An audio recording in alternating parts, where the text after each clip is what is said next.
السلام عليكم ورحمة الله وبركاته. إن الحمد لله نحمده ونستعينه ونستهديه ونستغفره ونعوذ بالله من شرور أنفسنا ومن سيئات أعمالنا. من يهده الله فلا مضل له ومن يضلله فلا هادي له. أشهد أن لا إله إلا الله وحده لا شريك له وأشهد أن محمدا عبده ورسوله. يا أيها الذين آمنوا اتقوا الله وقولوا قولا سديدا يصلح لكم أعمالكم ويغفر لكم ذنوبكم ومن يطع الله ورسوله فقد فاز فوزا عظيما. الحمد لله الذي بنعمته تتم الصالحات. ربنا آتنا من لدنك رحمة وهيئ لنا من أمرنا رشدا. اللهم آت نفسي تقواها وزكيها وأنت خير من زكاها أنت وليها ومولاها. Alhamdulillah, syukur pada Allah Azza wa Jalla kerana dengan rahmat dan juga limpah kurnia yang Allah Ta'ala berikan, dapat kita sekali lagi bersama-sama pada malam ni, insya-Allah sambungan kita daripada Risalah I'tiqad Imam Asy-Syafi'i karangan Syekhul Islam Ali bin Ahmad Al-Hakkari rahimahullahu taala, masih lagi di bawah bab fi madhihil hadits wa ahlahu, bab pujian Al-Imam Asy-Syafi'i rahimahullahu taala terhadap ilmu hadis ataupun hadis tu sendiri dan juga ahli hadis. Kita dah baca beberapa daripada riwayat kata-kata Imam Syafi'i berkenaan kecenderungan dan orang kata apa, penghormatan yang diberikan oleh Imam Syafi'i terhadap hadis dan juga ilmu hadis, ahli hadis. Sambungan kita malam ni ialah muka surat 123 dan juga muka surat 122. Jadi kita tengok matan muka surat 123, matan Arab dia. Qala al-muallifu rahimahullahu ta'ala, أخبرنا الشيخ أبو عبد الرحمن السلمي إجازة قال أنبأنا علي بن محمد بن عمر الفقيه بالري قال أنبأنا عبد الرحمن بن أبي حاتم الرازي قال أخبرني عبد الله بن أحمد بن حنبل فيما كتب إلي قال سمعت أبي رحمه الله يقول كان الشافعي رحمه الله إذا ثبت عنده الخبر قلده وخير خصلة كانت فيه أنه لم يشتهي الكلام إنما همته الفقه. Kita tengok terjemahan dia muka surat 122. Kita punya matan ni kita dah sebut pada pelajaran sebelum ni, cuma ada beberapa benda yang saya nak tambah lagi. Dia kata Al-Hakkari berkata, Al-Syeikh Abu Abdul Rahman As-Sulami telah mengkhabarkan kepada kami secara ijazah. Beliau berkata, Ali bin Muhammad bin Umar Faqih Al-Faqih telah memberitahu kami di Rai. Rai ni kita dah sebut pada pembelajaran yang lepas, satu tempat yang terletak di negara Somalia hari ini. Itu pendapat pertama. Bila mana saya buat kajian, saya buat carian, ada satu lagi tempat di Iran, nama dia pun Rai, duduk dalam Tehran hari ini. Dalam kitab Mu'jamul Buldan karangan seorang tokoh nama dia Yaqut Al-Hamawi.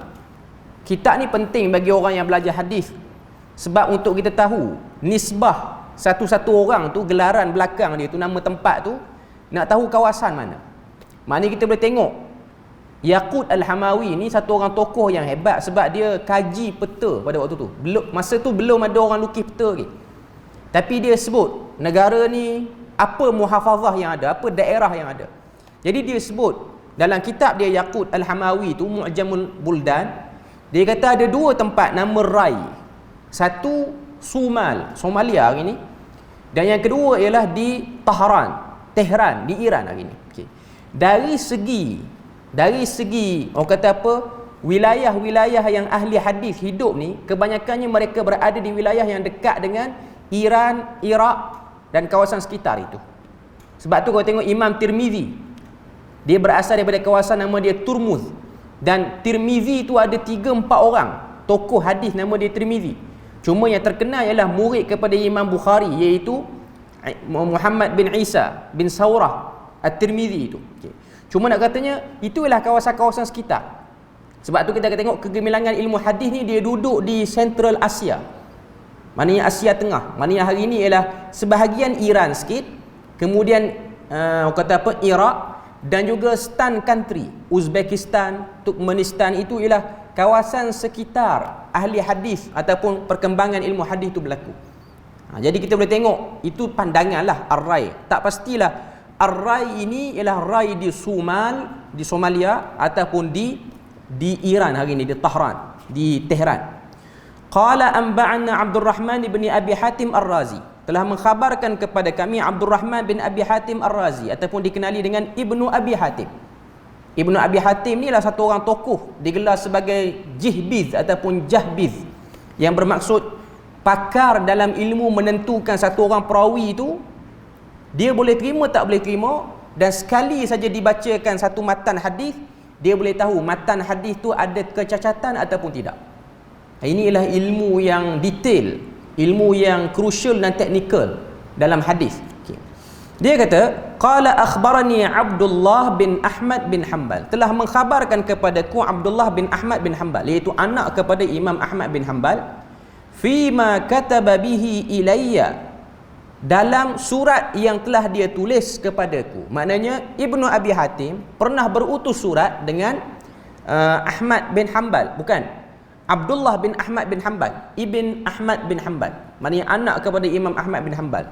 Sebab Razi dia duduk di kawasan yang jauh, dan Abdullah bin Ahmad bin Hanbal ni dia duduk di Baghdad, di Iraq. Walaupun dalam wilayah yang dekat, tapi pada zaman itu orang kata apa, nak bertemu tu dia panggil imkanul liqa, kebolehan untuk bertemu antara dua tokoh itu agak sukar, sebab dia bukan mudah macam zaman sekarang. Cuma balik kepada matan kita ni, kata Abdullah bin Ahmad bin Hanbal, dia kata sami'tu abi, aku dengar dengan telinga aku daripada ayah aku iaitu Ahmad bin Hanbal, yaqul, dia pernah kata, kana Syafi'i, sesungguhnya Imam Syafi'i itu rahimahullah, idza thabata indahul khabar, bila mana telah sabit kepada dia satu khabar, iaitu hadis ataupun asar, maknanya hadis yang datang tu berjaya dibuktikan perawi dia okey, semuanya dhabit, semuanya adil, maka apa akan Imam Syafi'i buat? Dia kata qalladahu, dia akan ikut hadis itu, dia tak akan lagi keluarkan apa-apa fatwa ataupun huraian daripada hadis tu, melainkan dia ikut. Kemudian kata lagi Imam Ahmad bin Hanbal, dia kata wa khairu khaslatin kana fihi annahu lam yashtahil kalam, dan sifat terunggul yang ada pada beliau ialah tidak menggemari untuk terlibat dengan ilmu kalam. Sebelum ni kita dah bahas tentang ucapan Imam Syafi'i terhadap ilmu kalam, bukan ucapan, bahkan disebut dalam risalah kita ni dhammuhu fi ilmil kalam, cemuhan Imam Syafi'i terhadap ilmu kalam. Jadi bila mana nak cerita tentang ilmu kalam ni, saya dah sebut sebelum ni secara ringkas saja, sebab waktu tu saya punya bacaan tak banyak sangat. Cuma nak sebutnya ilmu kalam yang dimaksudkan dalam banyak kitab-kitab akidah ni bukanlah ilmu falsafah yang telah dibukukan sekarang ataupun ilmu falsafah yang berfikir tentang kehidupan, tapi ilmu falsafah yang berfikir tentang ketuhanan dan juga juzuk diri ni bahagian pada Tuhan. Nanti kita akan terang dengan bahasa yang mudah lagi. Sebelum pada saya nak bahas tentang bab ilmu kalam ni, malam ni kita ambil masa sikit untuk matan ni, sebab matan ni agak penting. Imam Syafi'i dia tak nak terlibat, tak nak bercakap satu pun tentang ilmu kalam. Ilmu kalam apa yang dimaksudkan? Untuk cerita benda ni, saya terpaksa ambil satu hadis yang diriwayatkan oleh Al-Imam Al-Bukhari, yang mana hadis ni saya bacakan terjemahan dia, riwayat daripada Abdullah bin Abbas radhiyallahu anhuma ataupun Ibnu Abbas. Ibnu Abbas dia kata, berhala-berhala yang dahulu diagungkan oleh kaum Nabi Nuh di kemudian hari tersebar oleh bangsa Arab. Saya baca ni pertengahan hadis dah, sebab hadis tu panjang lah, Sahih Bukhari. Cerita macam mana orang Arab boleh start sembah berhala. Kita tahu permulaan masyarakat Arab jahiliyah menyembah berhala ialah 400 tahun sebelum zahirnya Nabi Muhammad, sebelum lahirnya Nabi Muhammad. Siapa yang mula-mula bawa berhala ni, sembah patung ni? Siapa? lelaki yang bernama Amru bin Luhai. Dia ialah seorang pemimpin tertinggi di Mekah pada waktu itu. Ketika mana dia buat perjalanan ke Syam, ada dua riwayat sirah menunjukkan dia pergi ke Syam kerana dia sakit. Maknanya dia pergi ke Syam tu nak pergi berubat. Yang kedua kata dia pergi ke Syam tu kerana dia nak berniaga. Okey. Riwayat yang kata dia pergi berubat sebab apa? Sebab Amru bin Luhai ni dia kena paralyze, dia kena stroke lah istilah kita. Sebahagian badan dia tak boleh bergerak. Dan ada orang kata kepada dia, kalau kamu nak baik sakit tu, kamu kena mandi satu kolam air panas yang ada di Syam. Syam tu pula tak tahulah negara mana hari ni, sebab wilayah Syam tu besar, iaitu Syria, Jordan, Palestin dan juga sebahagian Iraq hari ni dan juga Lebanon sikit. Okay. Tak tahu di mana wilayah tu tak disebut. Cuma dalam riwayat yang kata kawan ni pergi kerana nak berubat, waktu dia mandi di kolam air panas itu, dia tengok padri Kristian. Dia tengok orang-orang Syam yang beragam Kristian ni, mereka menyembah patung Maryam dan juga patung Isa alaihissalam. Mereka kata itu Isa, mereka kata itu Maryam. Okay. Jadi dia pun tanya kepada pendeta-pendeta ni, kenapa sembah benda ni? Kenapa sembah benda ni? Maka jawab pendeta ni ataupun orang-orang kebanyakan situ, dia kata, kalau kami dilanda kemarau, kami akan berdoa pada patung-patung ni, maka turunlah hujan di negeri kami. Kalau kami mengalami kerugian dalam perniagaan, kami berdoa pada patung-patung ni, maka kami dapat keuntungan. Kalau kami lambat dapat anak, kami berdoa pada benda ni, kami dapat anak. Mudah ceritanya, kami nak benda-benda yang elok dalam hidup, kami ada hajat, ada masalah, kami pergi pada patung berhala. Dia pada waktu tu yang mengamalkan ajaran saki-baki peninggalan Ibrahim dan Ismail alaihissalam di Mekah, dia rasa menarik sembah berhala tu. Lalu dia pun beli satu berhala nama dia Hubal. Berhala Hubal ni lah first masuk dalam kota suci Mekah dan diletakkan dalam Kaabah Al-Musharrafah. First berhala masuk. Ini berhala yang pertama masuk. Okay. Nak ceritanya, dalam hadis riwayat Bukhari ni, lepas daripada dia balik ke Mekah tu, dia bawa berhala dengan sebab dia pemimpin, jadi orang-orang di Mekah ni pun tunduk patuh saja pada dia bila mana dia kata, selain pada kita berdoa pada Tuhan, kita pun jarang-jarang sekali jamulah sikit berhala ni. Buat sembelihan ke apa, sebab dia dapat panduan perjalanan tu ataupun cara nak beribadah tu daripada ahli kitab yang tak betul di Syam tu. Okay. Syaitan, iblis, dia ambil kesempatan. Apa yang dia ambil kesempatan terhadap Amru bin Luhai ni? Masuk dalam mimpi kawan tu, beritahu di mana berhala yang disembah oleh kaum Nabi Nuh yang tertanam di kawasan sekitar Arab Saudi tu. Tengok, iblis dia ambil kesempatan. Okay. Dalam hadis ni kalau tengok, Abdullah bin Abbas kata, bila mana dia mimpi, iblis bagi koordinat di manakah berhala tu tertanam. Ada 5 berhala. Dalam surah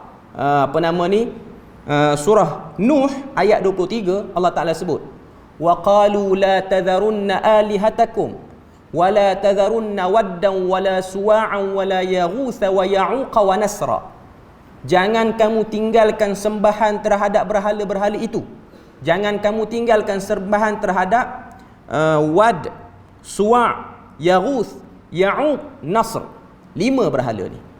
5 ni ialah patung arca yang dibentuk daripada tanah liat ke batu ke, daripada 5 orang saleh yang hidup lebih awal berbanding zaman Nabi Nuh. Kaum Nabi Nuh dia buat syirik dengan dia sembah berhala ni. Bila mana berlaku banjir besar, maka berhala semua orang kafir ni semua tenggelam dalam banjir tu. Jadi patung-patung berhala itu telah hanyut sampai kawasan dekat dengan Hijaz. Hari ni kawasan tu nama dia Jeddah. Jeddah lah kawasan itu. Dikatakan, orang kata apa, koordinat asal. Orang kata apa, dia punya kedudukan berhala. Okay. Dalam hadis ni Abdullah bin Abbas dia kata, di kemudian hari tersebar oleh bangsa Arab akan berhala-berhala itu.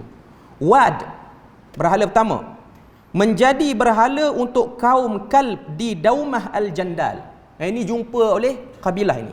Kabilah nama dia Kalb dan dia duduk di kawasan nama dia Daumah Al-Jandal. Ni duduk sekitar dengan Mekah. Kemudian berhala kedua, Suwa', telah pun dijumpai oleh Bani Huzail. Kemudian Ya'uq dan juga Ya'uq itu telah dijumpai oleh Murad dan Bani Ghutaif di tempat nama dia Jauf. Tempatnya itu berada hampir dengan Sabak hari ini. Adapun Ya'uq adalah untuk Bani Hamdan, sedangkan Nasr untuk Himyar dan juga keluarga Zulkala. Itu adalah nama-nama orang saleh daripada kaum Nabi Nuh. Hadis ini riwayat Bukhari. Maknanya koordinat berhala-berhala yang disembah oleh kaum Nabi Nuh tu dijumpai oleh hampir semua kabilah yang duduk dekat di Mekah pada waktu tu, dan juga yang duduk sepadan dengan Yaman. Sebab kau tengok Himyar, Huzail ni, dia orang dah duduk ujung Saudi dah hari ni. Hari ni kawasan tu Najran, sekitar-sekitar tu lah, border di antara Yaman dengan Saudi hari ni. Okay. Kemudian kata Abdullah bin Abbas, itulah nama-nama orang saleh daripada kaum Nabi Nuh. Ketika mereka wafat, syaitan membisikkan kepada kaum mereka supaya mendirikan berhala pada majlis mereka dan menamakannya dengan nama-nama mereka. Maka mereka pun melakukan hal itu, dan pada saat itu berhala itu belum disembah hingga generasi mereka wafat. Sudah itu dan ilmu telah pun tiada, iaitu terputusnya kenabian, maka berhala-berhala itu disembah. Okay. Saya nak kaitkan dengan ilmu kalam ni. Bila mana berhala tu dah disembah apa-apa semua, dan kita pun tahu bahawasanya orang Arab pada waktu tu, dia orang tidak terkesan dengan mana-mana agama besar yang ada di sekeliling mereka. Tak terkesan dengan Kristian, tak terkesan dengan Majusi di Parsi pada waktu tu. Cuma yang ada pada waktu tu ialah Yahudi di Madinah ataupun Yathrib, dan juga Kristian di Syam. Okay. Agama Yahudi masih lagi kosong daripada penyembahan berhala. Yang ada di Yathrib itu, Yahudi yang duduk di Yathrib itu, mereka tidak menyembah berhala lagi pada waktu tu. Okay. Cuma saya nak katanya, antara sebab manusia dia boleh sembah berhala kerana mereka percaya pada berhala-berhala ini ianya ialah bahagian daripada juzuk ketuhanan yang ada di atas muka bumi ini. Maknanya orang saleh, rohnya itu ada bahagian daripada ketuhanan yang perlu untuk kita deal dengan dia, untuk kita dapatkan sesuatu hajat kita dipenuhi. Dalam masyarakat Melayu, dari segi antropologinya, dari segi latar budaya kita ni, itu dipanggil fahaman animisme dan dinamisme. Percaya pokok ni ada roh tertentu, bukit ni ada roh tertentu. Yang berlaku di tanah Arab, dia pergi kepada berhala terus, sebab iblis dah tiupkan ke dalam mimpi Amru bin Luhai tadi, koordinat sebenar berhala-berhala yang tertanam daripada banjir kaum Nabi Nuh yang dulu. Okay. Kemudian kalau kita tengok, lepas daripada Islam berkembang, Nabi berjaya mengislamkan hampir keseluruhan Hijaz, dan kita tengok berlakunya kecemerlangan Islam yang dibawa oleh Nabi ini ialah ketika mana pembukaan kota Mekah, berhala-berhala itu dipecahkan semua sekali. Termasuklah 5 berhala yang telah ditemui pada 400 tahun sebelum kedatangan Nabi itu. Okay. Dan pada waktu ini manusia masih lagi ada kepercayaan terhadap roh ialah bahagian daripada ketuhanan, terutamanya dalam ajaran Majusi yang berada dan berpusat di Parsi pada waktu itu. Sebab kau tengok, Yahudi dan juga Kristian, mereka tidak mengiktiraf benda ni. Tidak mengiktiraf benda ni. Okay. Saya nak cerita pada semua yang ada dalam ni, cerita berlawan dengan kesyirikan ni, ianya ialah konsep yang sama daripada zaman Nabi Nuh sampai ke sekarang tahun 2021, nak habis dah 2021 nak masuk 2022 ni, yang kata kita duduk serang golongan-golongan yang mensyirikkan Tuhan, yang kafir apa semua ni. Dia kafir adakah pada nama agama yang banyak? Contoh, kita sebut Hindu ke, Buddha ke, Shinto ke apa. Itu ialah nama-nama yang telah diasimilasikan dengan bangsa. Tapi poin dia ialah satu saja. Percaya roh yang duduk dalam badan kita ni, dia boleh berhubung dengan Tuhan, dan roh ini ialah bahagian pada Tuhan. Ataupun dalam ajaran Islam yang tercemar, masuknya fahaman ni, ia dipanggil sebagai wahdatul wujud. Itu poin dia sama saja. Sebab tu kita akan tengok mereka akan menghormati roh. Mereka akan menghormati roh. Okey. Daripada kepercayaan inilah keluarnya perkataan falsafah yang tak ketahuan hala nak pergi ke mana duk bahas tentang Tuhan. Sebab tu kita akan tengok Kita tak cukup masa nak sebut semua. Cuma kita akan tengok daripada essence ini, intipati ini, dia keluarlah bermacam-macam istilah-istilah yang cerita tentang manusia ni dia nak percaya pada roh. Antaranya ialah konsep politism, konsep pantheism. Ini dalam pengajian akidah yang dalam-dalam dia akan sebut benda ni. Selain daripada itu konsep monism. Ini semua ada. Ini semua ada. Okey. Cuma saya nak katanya, yang kata ilmu kalam yang dibenci oleh para ulama dulu, dia mari daripada benda ni. Dia mari daripada perkara seperti ini. Sebab tu kita akan tengok pada zaman Mesopotamia ni, ini antara zaman yang mengembangkan falsafah ni. Mereka buat satu fahaman baru, nama dia Neo-Platonism. Malam ni kita banyak dengar istilah pelik-pelik sikit lah, luar pada kitab-kitab akidah. Faham tak faham saya tak tahu, tapi saya nak sebut yang kata ilmu kalam ni dia bertembung di situ.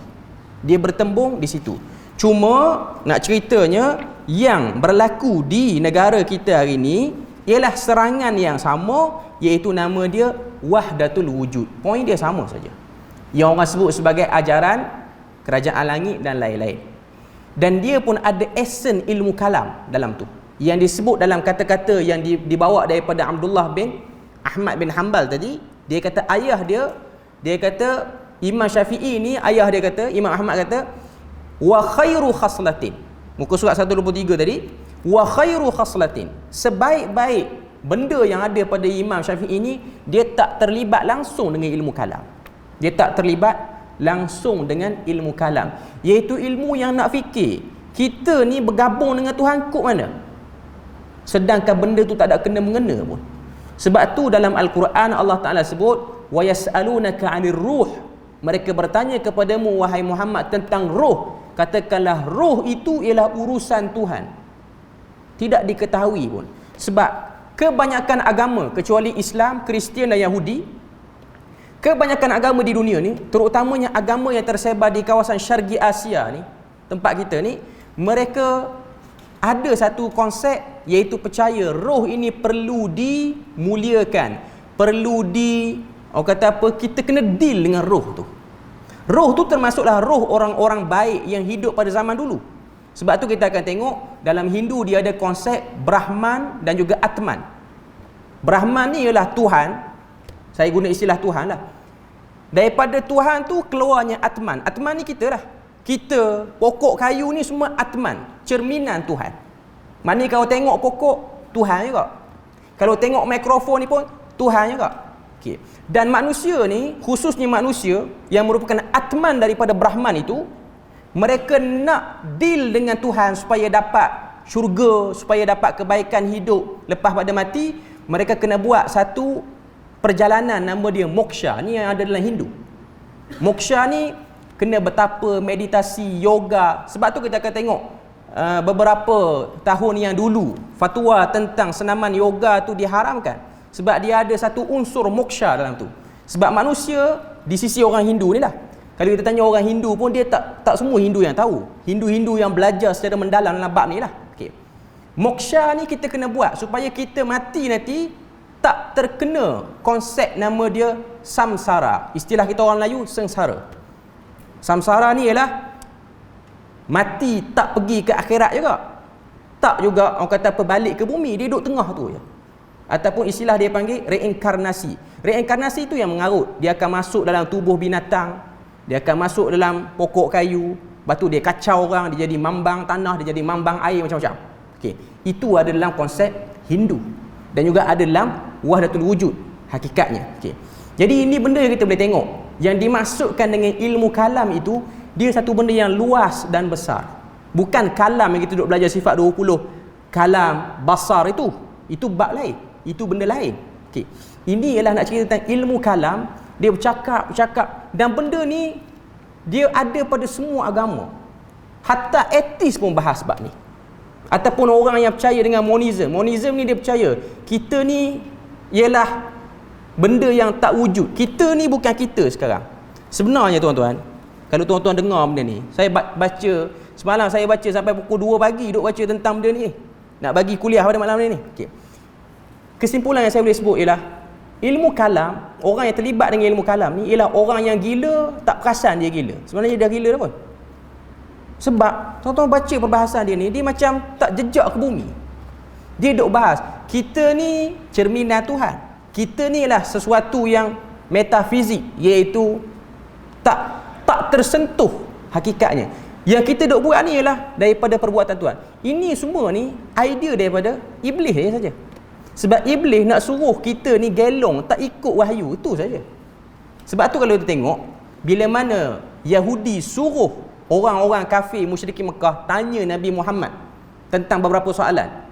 Riwayat sebut An-Nadhr bin Harith dengan Uqbah bin Abi Mu'id. Dua orang ni musyrikin hantar pergi tanya rabai Yahudi.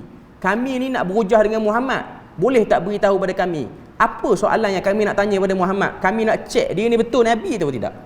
Yahudi tu kata tanya 3 soalan. Soalan pertama tanya tentang pemuda-pemuda yang telah tidur di sebuah gua. Apa kesudahan cerita tu? Iaitu Ashabul Kahfi. Soalan kedua tanya tentang rajulun tawaf bainal masyriqi wal maghrib. Seorang lelaki yang Allah Ta'ala beri pada dia pemerintahan daripada timur ke barat. Dalam istilah kita panggil Zulqarnain. Dalam Yahudi, Kristian, dalam Bible Old Testament dia panggil Cyrus the Great.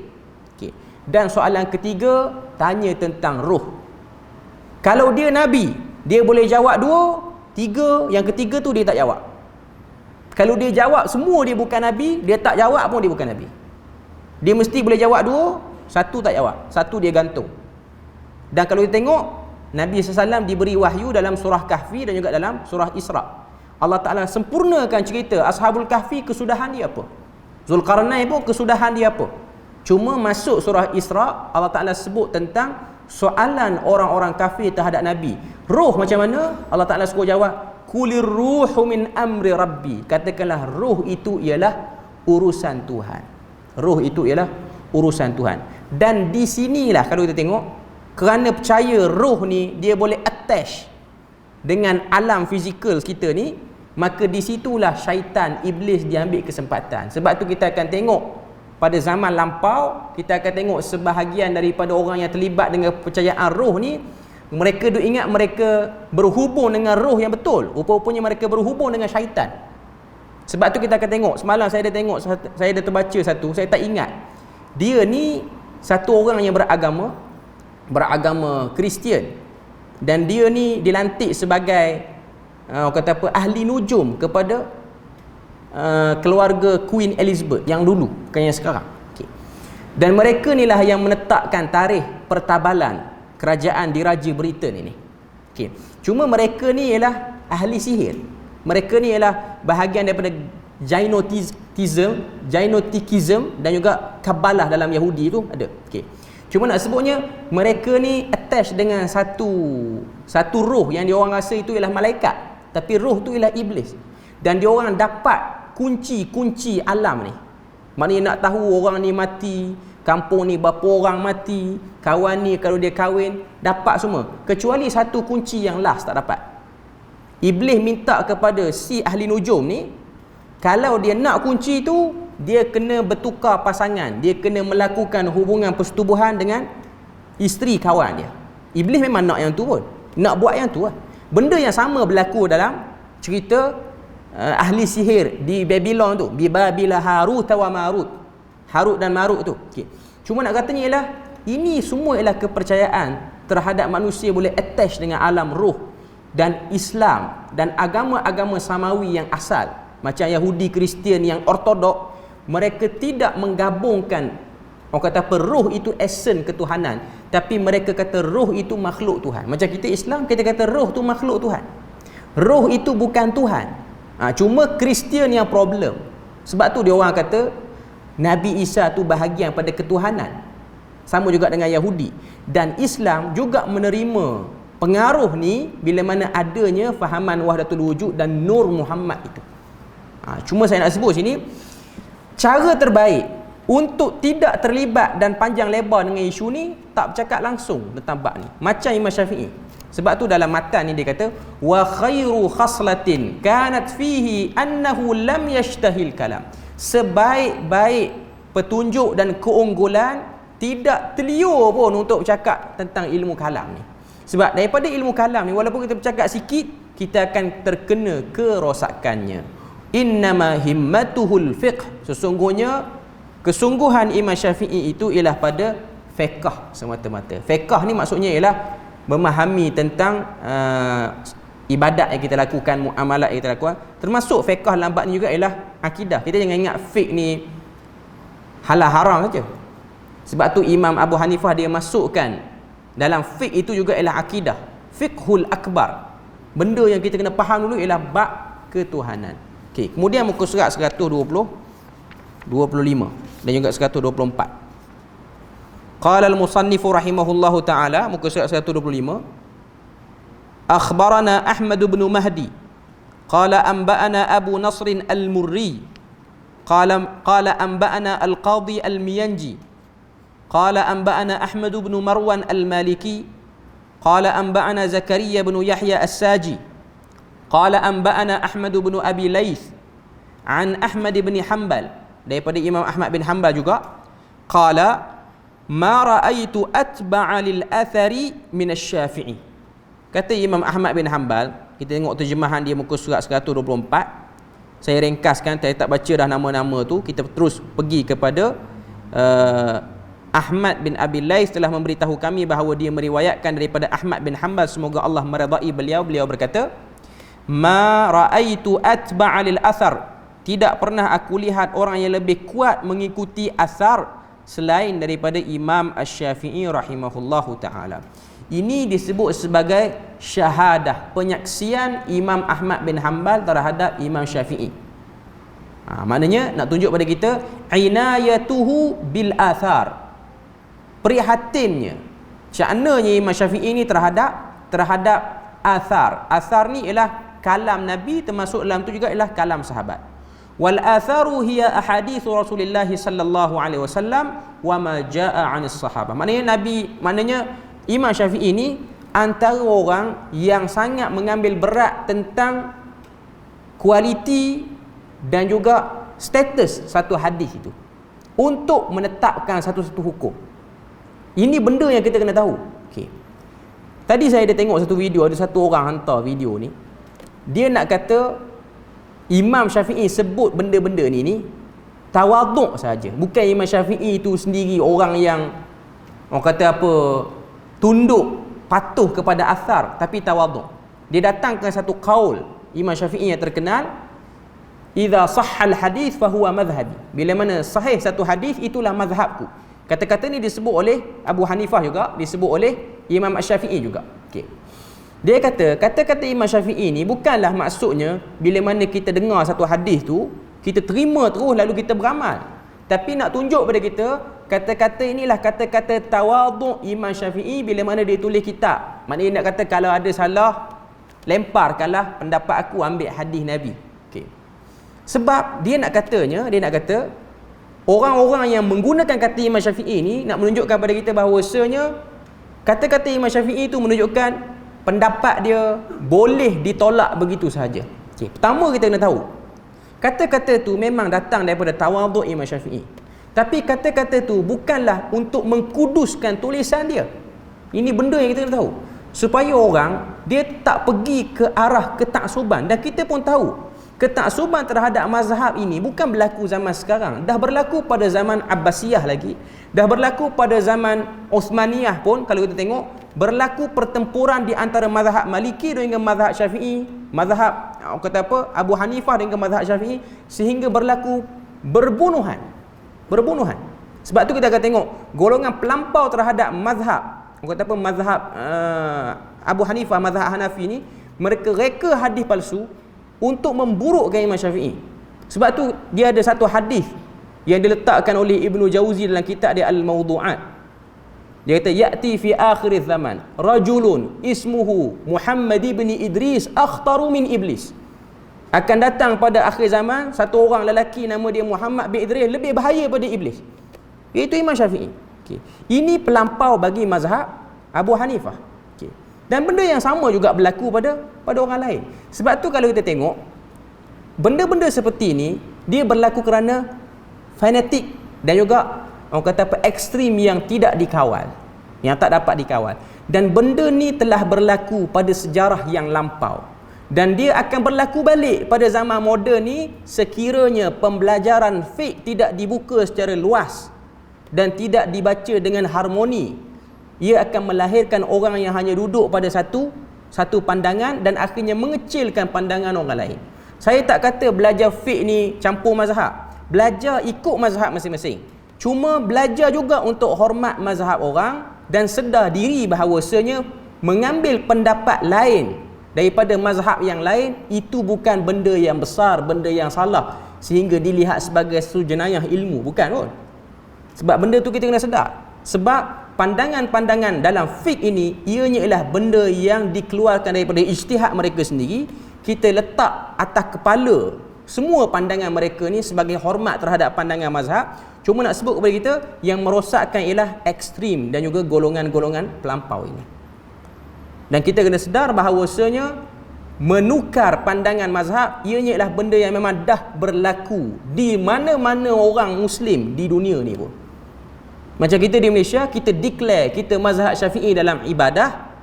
Kita jangan lupa kita telah bertukar ke mazhab lain dalam banyak produk-produk muamalat di bank. Di bank tu banyak tak guna mazhab Syafi'i. Sebab orang yang belajar muamalat dalam mazhab Syafi'i, dia akan tengok muamalat mazhab Syafi'i lah yang paling ketat.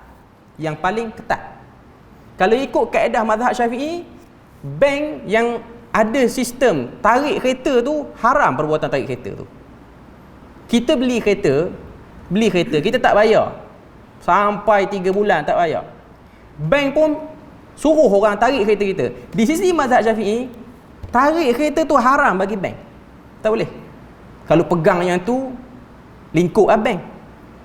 Orang duk tipu beli kereta. Sebab di sisi mazhab Syafi'i, kalau orang tu tak bayar hutang, dosa dia dengan Tuhan. Dia tak boleh ambil undang-undang negara. Tak boleh ambil.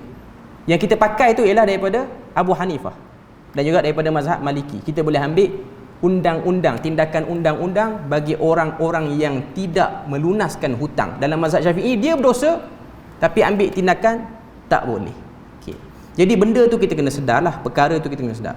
Okay. Kemudian وبإسناده عن صالح بن أحمد بن حنبل قال سمعت أبي رحمه الله وذكر الشافعي رحمه الله فقال كان إذا جاء الحديث عن رسول الله صلى الله عليه وسلم أو عن الصحابة لم يلتفت إلى غيره وكان رجلا قد جمع الله فيه العلم والفقه. Okay. Maksud dia, Al-Hakkari berkata dengan sanadnya daripada Salih bin Ahmad bin Hanbal. Salih bin Ahmad bin Hanbal ni pun anak kepada Imam Ahmad bin Hanbal. Adik-beradiklah dengan Abdullah bin Ahmad bin Hanbal. Dalam riwayat mengatakan Saleh ni abang lagi berbanding Abdullah bin Ahmad bin Hanbal, dan dikatakan ia anak sulung kepada Imam Ahmad bin Hanbal. Okay.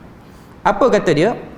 Dia kata wa dzakara sami'tu abi wa dzakara Syafi'i, aku mendengar daripada ayahku menyebut tentang Imam Syafi'i. Faqala kana idza jaa al-hadith.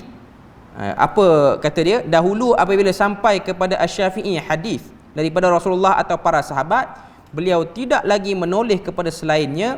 Beliau seorang lelaki yang terkumpul pada dirinya ilmu, fiqh, bacaan Al-Quran dan sifat rendah diri. Muka surat 126 juga 127. Okey. Daripada kata-kata ni kita boleh tengok apa dia?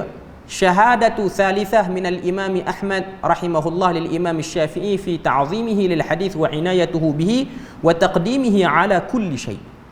Penyaksian yang ketiga oleh Imam Ahmad terhadap Imam Syafi'i dalam besarnya penghormatan Imam Syafi'i terhadap hadis, besarnya prihatin Imam Syafi'i dan mendahulukan Imam Syafi'i terhadap hadis di atas segala sesuatu, sehingga mengatakan oleh Imam Ahmad bin Hanbal terhadap Imam Syafi'i itu, bila mana datang saja hadis daripada Rasulullah, lam yaltafit ila ghairihi, dia tak akan berganjak kepada pandangan lain, iaitu yatrah jami'il ara' wa jami'il aqwal allati tukhalifu kalami Rasulullah sallallahu alaihi wasallam atau kalami sahabah.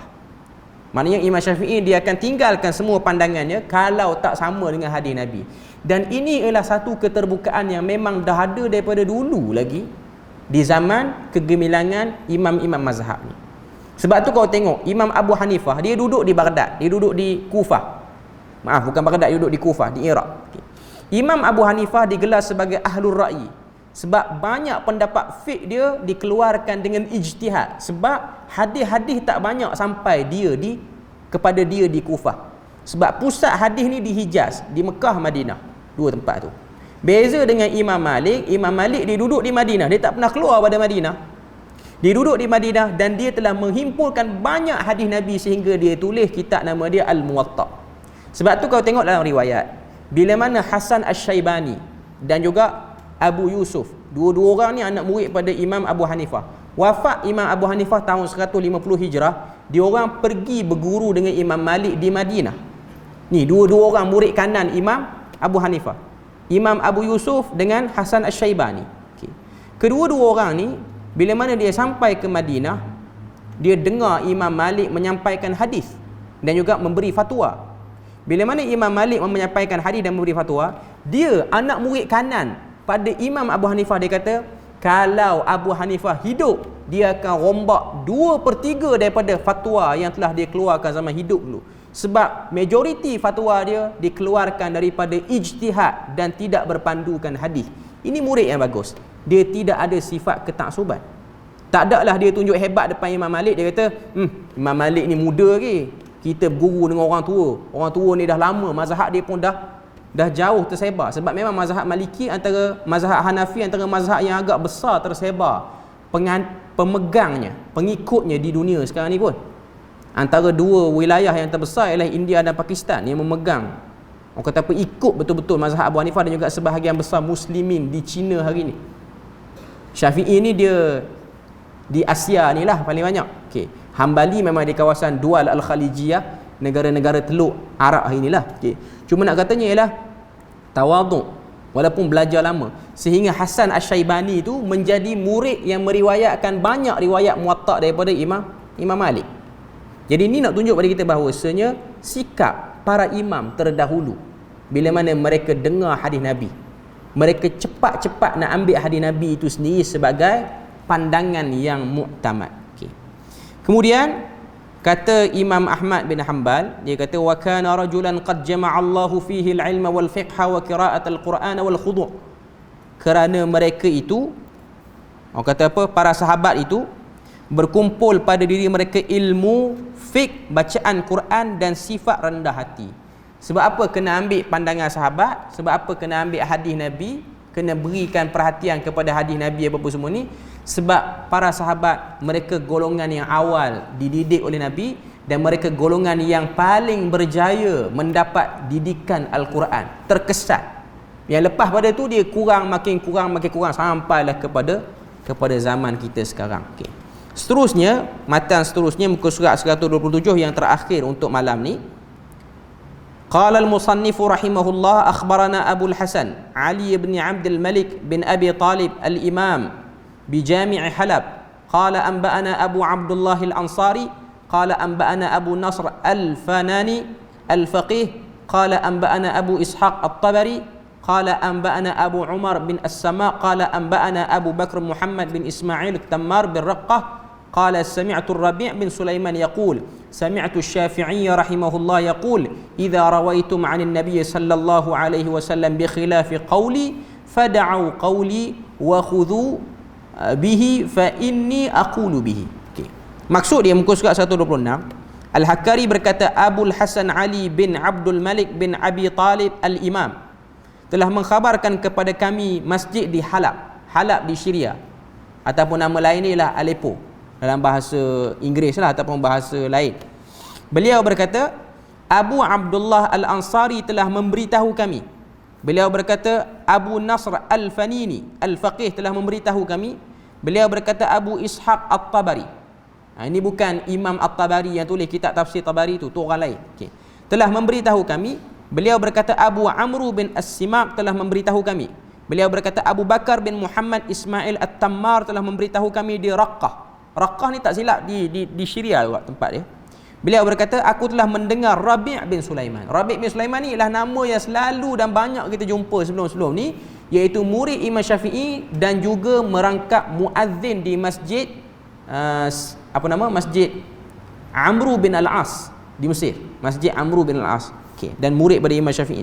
Aku telah mendengar Asy-Syafi'i, semoga Allah merahmati beliau, berkata apabila kalian meriwayatkan hadis daripada Nabi SAW yang menyelisih pendapatku, maka tinggalkanlah pendapatku dan peganglah hadis tersebut kerana hadis itulah pendapatku. Okay. Jadi ni nak tunjuk kepada kita bahawasanya macam mana Imam Asy-Syafi'i rahimahullahu taala ta'zim, agungnya dia terhadap hadis Nabi dan juga agungnya dia terhadap ahli hadis. Jadi semua benda ni dah kita lalu tadi, dan insya-Allah pada minggu depan kita akan masuk bahagian yang terakhir untuk buku ni ataupun risalah ni, iaitu Abyat Lisyafi'i fi Madhil Hadis wa Ahlihi. Bait-bait syair Imam Syafi'i yang menyebutkan tentang pujian beliau terhadap hadis dan ahli hadis. Okey. Jadi insya-Allah kita akan tengok pada minggu seterusnya, dan kita akan tengoklah kitab lain pula untuk kita sambung, masih lagi dalam bab akidah. Cuma saya duk terbayanglah kitab yang kita nak cadang ni ialah Fiqhul Akbar oleh Imam Abu Hanifah, tentang akidah juga.